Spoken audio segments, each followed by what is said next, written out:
Hello, అందరికీ శుభోదయం అండి. ఈరోజు అమావాస్య వెళ్ళి పాడ్యం వచ్చింది కదండి. నేను ప్రతి అమావాస్యకి దేవుడి రూము క్లీన్ చేసుకుంటాను. ఇవన్నీ శుభ్రంగా తుడిచేసుకున్నాను. కానీ ఈరోజు దేవుడి పని అంటే మనకి చాలా ఉంటుంది కదండి. అందుకని ముందు పిల్లలకి వంట చేసి పెట్టేసేసి ఇవన్నీ చేసుకుంటున్నాను. ఇది మొత్తం క్లీన్ చేసేసానండి. దేవుడు పటాలని ఎప్పుడు తడిగుడ్డతో తొడవకండి. మంచిగా పొడిగుడ్డుతోనే ఆ బొట్లన్నీ పోయేటట్టు మంచిగా తుడుచుకోవాలి. తడిగుడ్డతో తుడిస్తే లోపలికి నీళ్ళు వెళ్ళిపోయి పటాలు తొందరగా పాడైపోతాయి. మొత్తం ఈ బ్రౌన్ పేపర్లు ఉన్నాయి కదండి, అవి వేసాను. మనం మామూలు పేపర్లు వేస్తే వాటిల్లో అన్ని పిచ్చి పిచ్చి వార్తలే కదండి, అలాంటివి నేను వెయ్యను. వైట్ పేపర్స్ కానీ ఇవి కానీ వేస్తాను. మొత్తం గుమ్మం వరకు అంతా క్లీన్ చేసుకుని బొట్లు పెట్టేశాను. ఇదిగోండి, దేవుడి పటాలన్నీ తుడిచేసి అన్నీ లైన్గా పెట్టుకున్నాను.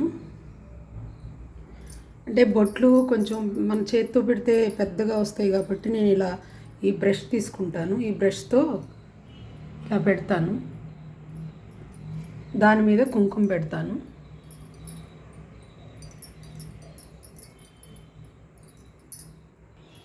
అమావాస్యకి కంపల్సరీ క్లీన్ చేసుకుని దీపం పెట్టుకోవాలంటారు.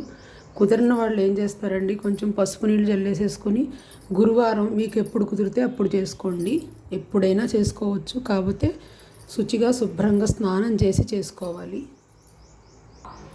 నేను దేవుడి శ్లోకాలు చదువుకుంటూ చేసుకుంటాను పనులు. అన్నీ మనం పద్ధతిగా చేయాలని అనుకుంటామండి, కానీ అన్నీ చేయలేం కదా. మనకి ఎంతవరకు ఓపిక ఉందో అంతవరకు చేసుకోవాలి. నేను ఇంతకుముందు అన్నీ పెట్టుకొని చాలా కష్టపడేదాన్నండి. ఇంకా ఆరోగ్యం పాడైపోతుందని ఇంకా కొంతవరకు తగ్గించేసుకున్నాను. అన్నీ క్లీన్ చేసి కుంకుమ బొట్లు పెట్టేసుకున్నాను. జాబ్ చేసే వాళ్ళకి అసలు ఏమీ కుదరదు కదండి పాపం. అందుకని ఇంట్లో ఉండేవాళ్ళు మంచిగా చేసుకోవచ్చు. వాళ్ళు ఎప్పుడైనా సండేస్ ఎప్పుడైనా చేసుకోవచ్చు. సాధ్యమైనంత వరకు దేవుడి గది ఎప్పుడు దుమ్ము ధూళి లేకుండా శుభ్రంగా ఉండేటట్టు చూసుకోండి. అప్పుడు మనకు మనసుకు ప్రశాంతంగా ఉంటుంది. దీపం పెట్టాలనిపిస్తుంది, పూజ చేయాలనిపిస్తుంది.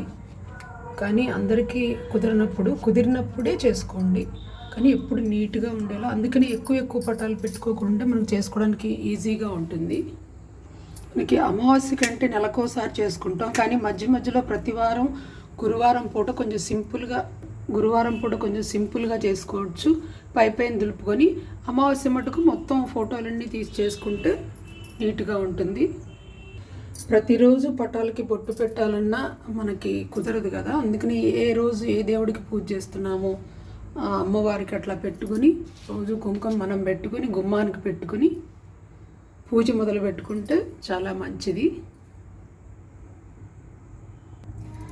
దీపారాధన కుంది పెట్టే చోట ఇట్లా స్వస్తిక్ గుర్తు వేసి పెడితే మంచిదని చాలా అందరూ చెప్పగా నేను విన్నానండి. అప్పటి నుంచి నేను ఇట్లా వేస్తాను.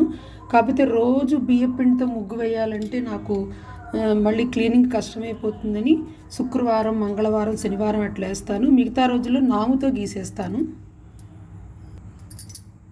ఇక్కడ వినాయకుడిని పెడతానండి నేను.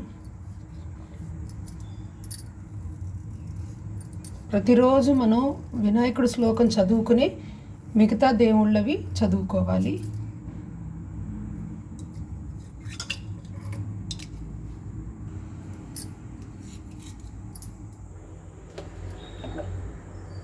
ముందు దీపారాధన కుంది పెట్టి నూనె వేసిన తర్వాత మనం ఒత్తులు వేసుకోవాలి. ప్రతిరోజు నేను ఇట్లా 3 ఒత్తులతో దీపం వెలిగిస్తానండి. శుక్రవారం మటుకు 5 ఒత్తులతో వెలిగిస్తాను. అలా అలవాటు నాకు మొదటి నుంచి. దీపం పెట్టిన తర్వాత ఎప్పుడు ఇల్లు ఊడవద్దండి, మంచిది కాదు. ఇది అన్నపూర్ణమ్మ విగ్రహం అండి. ఎప్పుడు అన్నపూర్ణాదేవిది బియ్యంలోనే పెట్టాలట. మనం ఎప్పుడన్నా ఊళ్ళకి వెళ్ళినా కూడా అప్పుడు బియ్యంలో పెడితే మంచిదని మా అమ్మగారు వాళ్ళు చెప్పారు. అప్పటి నుంచి నేను ఇట్లనే పెడుతున్నాను. ఇది నందీశ్వరుడు అండి, శివుడు ఎదురుకుండా పెడతాను. తర్వాత గుమ్మం మీద ఇట్లా నేను నావుతో గీసుకుంటానండి. చాక్ పీస్ మంచిది కాదని నావు తెప్పించుకున్నాను.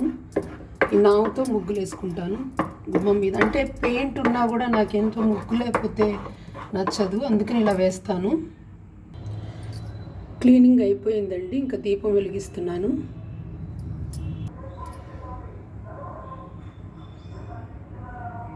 మనం ఎప్పుడూ ఆగ్రత్తతోనే వెలిగించాలి, అయితే ఒత్తివేసి ఏకాహారతిలో ఒత్తివేసి వెలిగించాలి. మనం దీపం చూపించేటప్పుడు కనుక ఈ దీపం చూపిస్తే అగ్గిపుల్లతో వెలిగించకూడదు. అగరత్తితో వెలిగిస్తే కనుక ఈ దీపం మళ్ళీ చూపించవచ్చు. కానీ మళ్ళీ ఇంకో ఒత్తితో దీపం చేసి దీపం ఉన్నప్పుడు చూపిస్తేనే మంచిది. కుంకుమ పెడదాం దీపానికి. నేను వారానికి ఒకసారి పువ్వులు తెప్పించేసుకుంటానండి. మోహిని కన్య నా పుణ్యం నాకుంచు అని చెప్పి ఇది చేసేయాలండి. ఇది ఇట్లా మొత్తం క్లీనింగ్ అయిపోయి దేవుడికి అంతా ఇలా అలంకారం చేసుకున్నానండి. పువ్వులైతే వారానికి ఒకసారి తెప్పించుకుంటాను. బయట ఎక్కడన్నా మనం ఎవరి చెట్లన్నా కొన్నవి కూడా మనకు పుణ్యం రాదుటండి.